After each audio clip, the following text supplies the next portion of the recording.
Today we're beginning our series on bringing your Minecraft server's community together. We'll be showing you 4 different mailbox designs to help fit your space and help you on that journey. I'm Dr. Oxo. And I'm Lametown Bandit. Let's talk about mailboxes.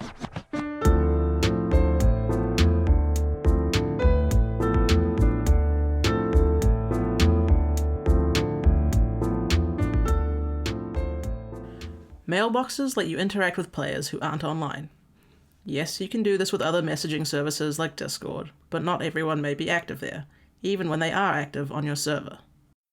Also, as players on an international server, it's one of the best ways we can feel in touch with everyone else.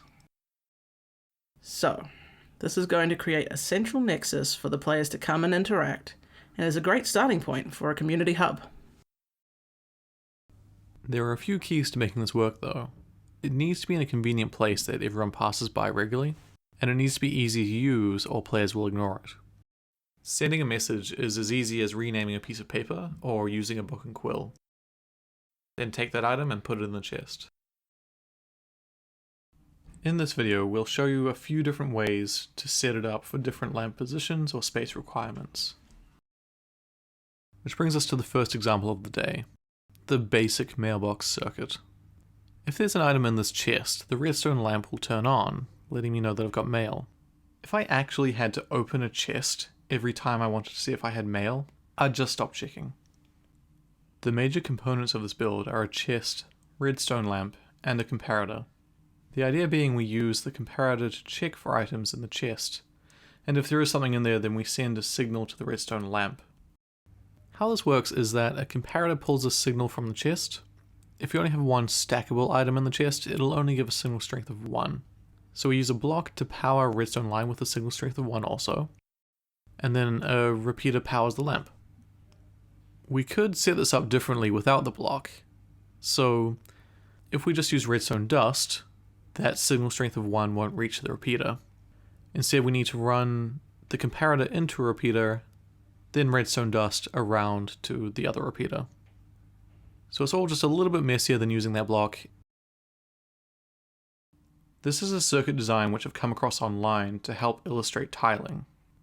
It works perfectly well until you put 2 stacks or 2 unstackable items in it, which as you can see causes the redstone signal to leak across and light up the lamp for the chest next to it.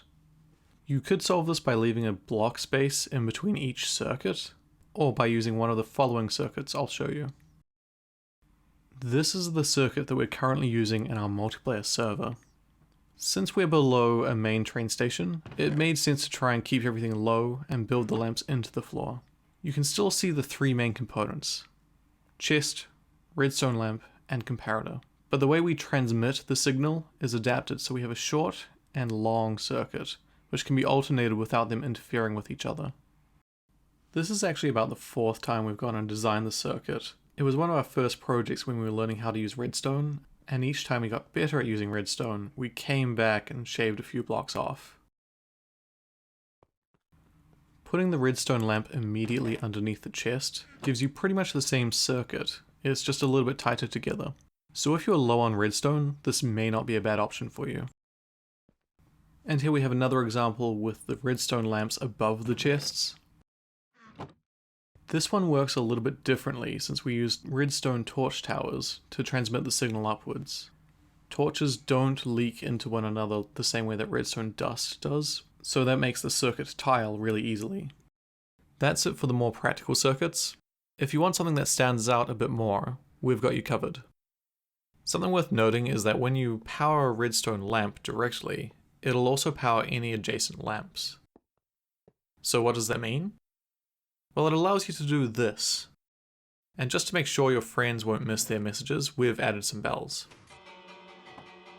This works by combining a few of the circuits we've shown you earlier. We power the 6 lamps at the sides using the basic circuit. We use the torch elevator for the top 3, and we use the in-floor circuit for the last lamp at the bottom. What's new is that we've added a couple of pistons which extend to make observer clocks which will continuously pulse the bells.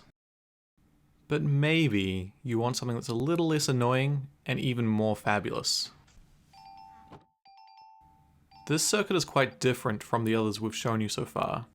This time we're using a sticky piston to push an observer into place to form a ring of observers, which pulse a redstone signal around continuously.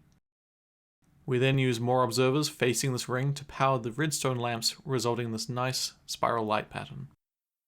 Also, to get a bit more control over the sound, we pull a signal from one of the observers to trigger a couple of note blocks.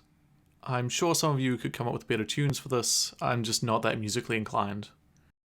So you've learned the basics of creating a mailbox, and 7 different circuits to fit into whatever space you have. So which design do you like the most? Do you want a step-by-step tutorial for any of these? Let us know in the comments below. And if you do end up creating your own mailroom, please share it with us, we'd love to see what you've made. Come back for more projects that will help bring your Minecraft community together. Next time we'll explain minecarts, and how they can be the backbone of your server. Thanks for watching, and if you found this useful, please consider liking and subscribing. Bye!